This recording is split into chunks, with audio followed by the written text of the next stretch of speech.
Hello बच्चों, हरिवंश राय बच्चन द्वारा लिखित कविता आत्म परिचय का आज मैं आप लोग को प्रश्न उत्तर बताने जा रही हूँ।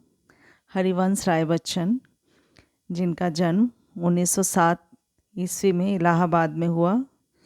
इनकी प्रमुख रचनाएं हैं मधुशाला,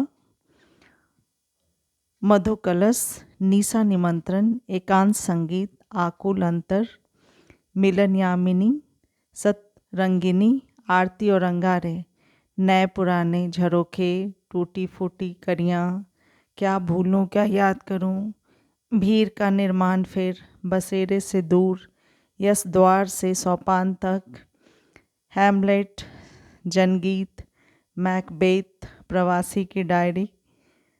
इनका पूरा संकलन बच्चन ग्रंथावली के नाम से 10 खंडों में प्रकाशित हुई है।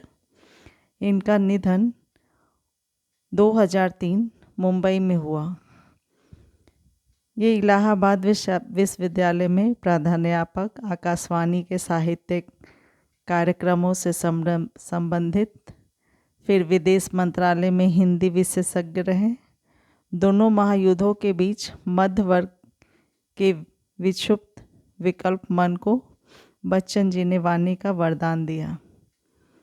आइए इस पाठ का प्रश्न उत्तर करते हैं। इस पाठ का पहला प्रश्न है, कविता एक ओर जग जीवन का भार लिए घूमने की बात करती है और दूसरी ओर मैं कभी न जग का ध्यान किया करता हूँ विपरीत से लगने। इन कथनों का क्या आशय है? उत्तर देखिए। कविता में कवि का विरोधाभासी रूप प्रकट हुआ है।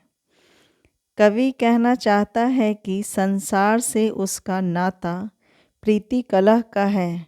वह संसार में रहते हुए हर कष्ट झेल सकता है, पर साथ ही वह अपनी मनमौजी प्रवृत्ति के कारण समाज की रीतियों में बंधा नहीं रह सकता। कहने का भाव यह है कि कवि दुनिया से अलग नहीं रह सकता, भले ही उसकी सोच स्वच्छंदतावादी है। दूसरा प्रश्न है, जहाँ पर दाना रहते हैं वही नादान भी होते हैं। कवि ने ऐसा क्यों कहा होगा?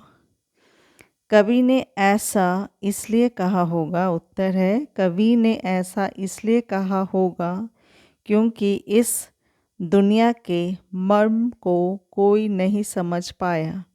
इस दुनिया में जहाँ अनजान और विनम्र लोग रहते हैं, वहाँ दानवी प्रवृत्ति के लोग भी रहते हैं। ये दुनिया हर तरह के लोगों को आश्रय देती है, पर कोई इसके मर्म को नहीं समझ पाया। तीसरा प्रश्न है, मैं और जग और कहाँ का नाता पंक्ति में और शब्द विशेषता बताइए। उत्तर है, और शब्द की पुनरावृत्ति से कविता में विशेष आकर्षण आ गया है। प्रथम और शब्द का अर्थ है अलग तथा द्वितीय और शब्द एक समुच्चय बोधक अव्यय है जो दो पदों को जोड़ता है।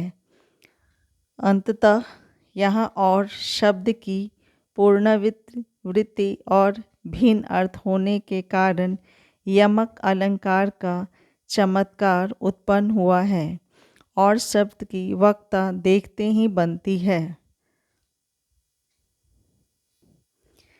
इस पाठ का चौथा प्रश्न है, शीतल वाणी में आग के होने का क्या अभिप्राय है?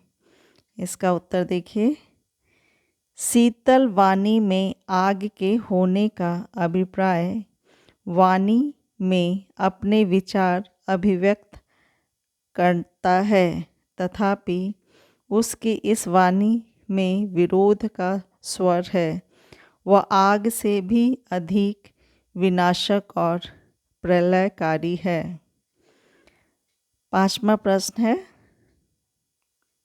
बच्चे किस बात की आशा में नीरों से झांक रहे होंगे?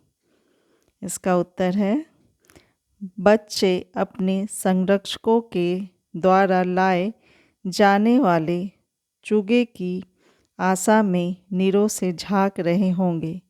भूखे बच्चे नीरों में अपनी संरक्षकों के आने की प्रतीक्षा कर रहे होते हैं और भोजन पानी की आशा में ही बाहर झांकते हैं। उनकी चहक सुनकर उनके संरक्षक तेजी से नीरों की ओर लपकते हैं। छठा प्रश्न है, दिन जल्दी जल्दी ढलता है की आवृत्ति से कविता की किस विशेषता का पता चलता है? उत्तर है इसका दिन जल्दी जल्दी ढलता है पंक्ति कविता की टेक की पंक्ति है। इस पंक्ति की अनुगूंज पाठक के मन में देर तक विद्यमान रहती है, जो प्रेरणा देती है कि उसे अपनी मंजिल समय रहते प्राप्त कर लेनी चाहिए। यह पंक्ति पाठक के मन में समय की महत्ता स्थापित करने के साथ